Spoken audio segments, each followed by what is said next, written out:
It's very hard to be calm, isn't it? There are so many reasons to lose it. You have a job interview. You're worried. I don't get the job offer. I hate the interviewers. We are quarantined. We get restless and angry and lose our calm. Every time, we just lose our calm. Calmness is a state of mind where you react with composure and humility in all situations. That is, no blood pressure spikes, or brain fogs, or stomach flutters, or cold feet.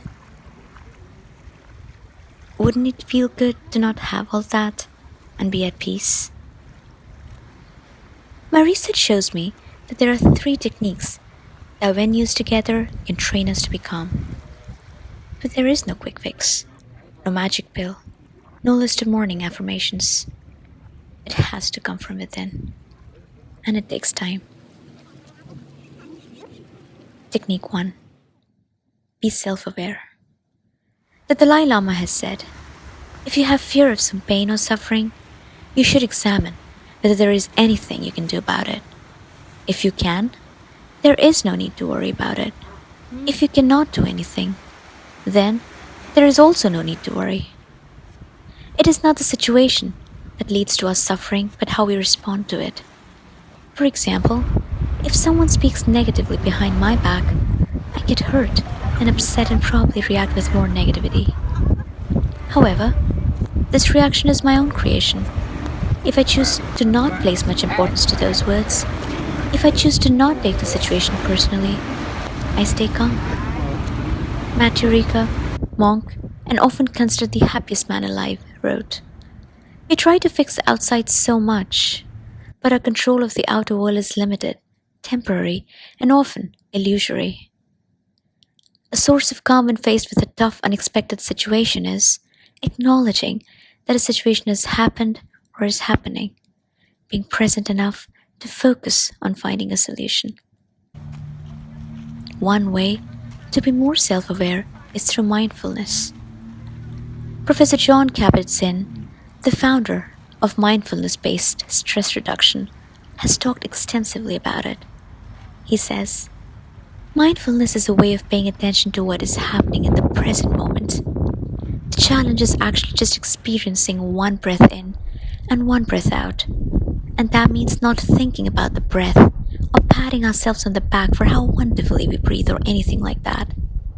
It's just the direct knowledge of breathing. In Buddhism, one of the most important concepts is to be in an awake state of mind. That is, you're not just drifting around. You're awake to every moment and able to respond to it mindfully. There are several ways to be mindful, and it is an important and deep topic in itself. But I leave this topic today with these incredible words by the incredible peace activist and Zen master, Thich Nhat Hanh. The mind can go in 1,000 directions, but on this beautiful path, I walk in peace. With each step, the wind blows. With each step, a flower blooms. Technique 2 to achieve calmness is to have compassion. One of the reasons we lose calm is because we get angry or jealous or bitter about something. Consider when we are stuck in traffic or get late service in a restaurant. Usually, we react with anger at both. But maybe there was an unfortunate accident. Perhaps the restaurant is short-staffed due to issues beyond anyone's control. And yet, we consider only our own needs and suffering. We are prisoners of our own minds, as we cannot look beyond our miseries. To a great extent, being patient in unfavorable circumstances is hard. Something makes you very angry, and you hate the person or situation enough that you lash out with angry outburst. And that feels satisfying, but for just that moment. Instead, if you wait and analyze the situation, you gain a perspective on it. You figure out what the best reaction should be. Or, like we often say to our kids, take a time out. Dalai Lama says, peace does not mean an absence of conflicts. Differences will always be there. Peace means solving these differences through peaceful means, through dialogue, education, knowledge, and through humane ways. This is not easy even in the best of circumstances. In fact, society often tells us that if we do not lash out, if we do not react right away, we are weak and passive. But there is nothing easy or weak about staying balanced and analytical. Don't ever mistake my silence for ignorance, my calmness for acceptance, or my kindness for weakness. Compassion and tolerance are not a sign of weakness, but a sign of strength, said the Dalai Lama. Also, just because you're calm does not mean you do not take action, that you turn the other way and ignore if an injustice is being done. It means that you think through your actions. You take the action that is rational and positive.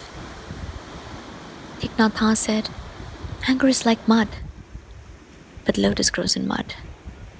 So you do not want to throw away the mud. Similarly, anger can be useful if you know how to use it correctly. You have to hold anger in compassion. You have to be mindful.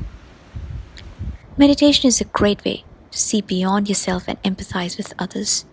With meditation, you become more open and serene, and that becomes a way of dealing with things. Technique 3 to stay calm is to be open-minded. A certain way to lose my calm is to worry. These days, due to most of the work being online, work can be ever present, which means we are all burning out more. We're constantly stressed about our work and future and issues that may or may not come up. Telomeres, those DNA caps that protect our chromosomes, they degrade faster with chronic stress. Stress literally takes years off our lives. But how do I stop worrying? I don't know what is about to happen next. There is only one way, really. Be open to everything. Accept that there will be suffering and sadness and loss and failure. Look forward to everything, be it success or pain. When you're composed, you're more certain of yourself and less prone to depression and anxieties. Be open to whatever comes your way.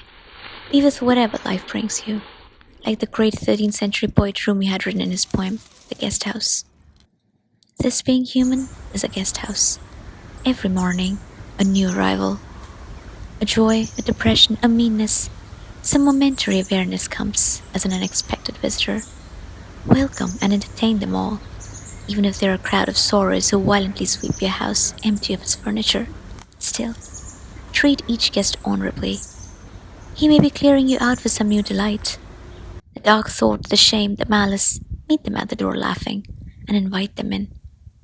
Be grateful for whoever comes, because each has been sent as a guide from beyond. And with that, I hope that we all find the calmness that so eludes us.